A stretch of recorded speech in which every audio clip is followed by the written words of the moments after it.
গত 25 নভেম্বর ভোর 5 ঘটিকার সময় মোবাইলে আমি সংবাদ পাই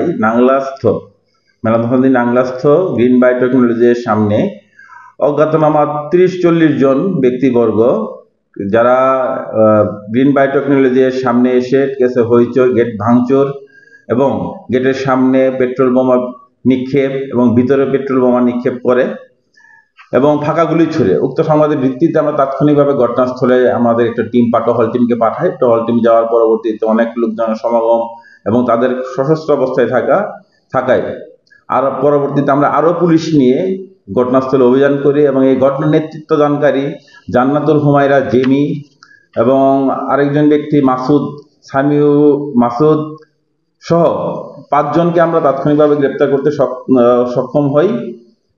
এই ঘটনায় একটি নিয়মিত মামলা রুজু হয়েছে এবং আসামিদেরকে শীঘ্রই বিজ্ঞ আদালতে প্রেরণ করা হবে এবং মামলাটি তদন্ত সাপেক্ষে পরবর্তী আইনগত পদক্ষেপ গ্রহণ করা হবে।